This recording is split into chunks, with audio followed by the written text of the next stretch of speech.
Hey, what's going on, everyone? Welcome to my channel. I'm your host, and today I've got something a little bit different for you guys. I've compiled a list of 10 things that I see new sport bike riders do all the time that they should be doing, or at least need to be more aware of. So let's get right into it. So no, one is letting the bike do all the work. When you're just getting started on a sport bike, you want to be leaning into the turns. You don't want to be going in straight like this. If you look at professional racers, even when they're just cruising around on the track, they'll still lean into the turn because that's going to keep the bike stable. It's going to help prevent high siding. It's also going to keep you more centered over the bike. As you can see here, I'm sitting in the middle of the seat. Leaning this way actually puts you on the outside of the bike, which makes it easier to counter steer and really gives you better control of the machine. It might feel weird at first if you're not used to it, but you definitely should be trying to lean into every single turn that you take. No, is not getting your knee down. Now, when you first get on a sport bike, obviously you're not going to be throwing your knee down like a pro racer, but as soon as you can, you want to try to get that knee down. You might think, what does that even do? Well, simply put, it anchors you to the bike. The more you press your knee against the pavement, the more you can lean the bike over, and the faster you can go through the turn. Not only that, but it will help you keep the bike stable while you're going through the turn. And most importantly, it will help you feel more confident. When you have both knees down, you have to contact points with the ground. That gives you a lot more confidence when you're going through a turn, especially when you're getting on the throttle. It helps keep you from losing the front end. And overall, it just makes you a better, more confident rider. But remember, once you get those knees down, you want to try to keep them there for as long as possible. No. 3 is looking where you want to go. This is another one that you hear people talk about all the time. You want to be looking where you want to go because your head goes, your body goes. So when you're looking where you want to go, that tells your body where to go. A lot of people say that you want to look through the turn, but personally, I tell people to look at the exit of the turn because you always want to be looking where you're going next. For example, here we're approaching turn 1 at the racetrack. Well, turn 1 exits onto the back straight, so I am going to look all the way up there so I know exactly where I am going. Then once I get through the turn, I am going to look down to turn 2, and then I look up to the exit of turn 2, which is the back section. I am constantly looking where I am going next so I know exactly what's coming up and I can prepare for it. Number 4 is downshifting too early. Now, I've talked about this in other videos before, but when you first start on a sport bike, you want to make sure you don't downshift too early. Downshifting too early can cause you to lose the rear tire.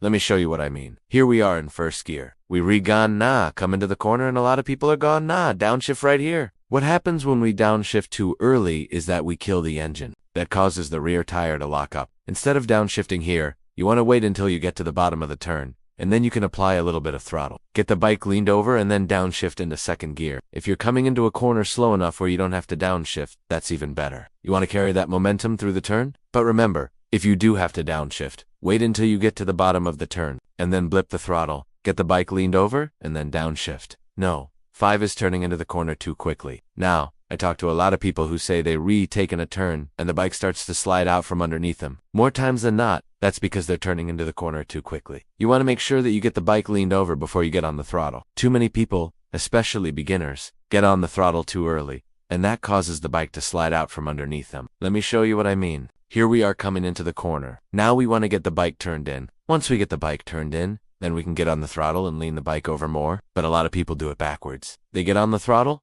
turn the bike, and then they lose the front end. Remember, turn the bike first, then get on the throttle. No. 6 is going wide in the corners. Now, when you first start out, it's easy to get a little bit lazy and just take a wide line through the corner. As you get better though, you want to start taking a tighter line. Taking a wider line means that you're going to be going slower through the corner, and you're also going to be putting more stress on the tires. You want to aim for the apex of the corner. The reason why you want to aim for the apex is because that's the tightest point in the turn. And if you can get to the apex first, then you can get out of the corner as fast as possible. If you look at a professional racer, they always take the tightest line through the corner. And if you can do that, it will help you get through the corner faster. And it will also help you get to the exit of the turn faster, which is important for carrying momentum. No.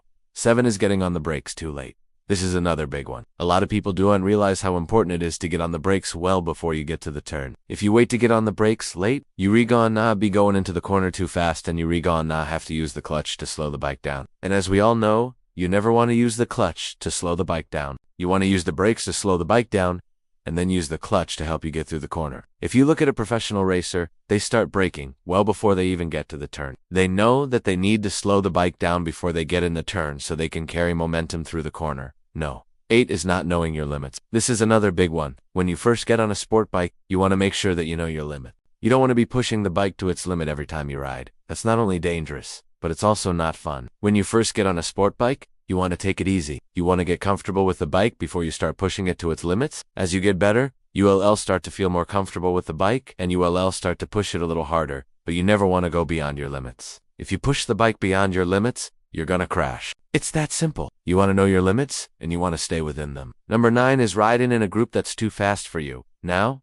I get it. You want to keep up with your friends? You don't want to be the slow guy in the group, but you have to do what's best for you. If you're riding with a group that's too fast for you, you're going to be on edge the entire time. You're going to be worried about keeping up with them, and that's not going to be fun. You want to find a group of riders that are at the same level as you. That way you can all improve together. If you're feeling a little bit overwhelmed with the group you're riding with, just tell them.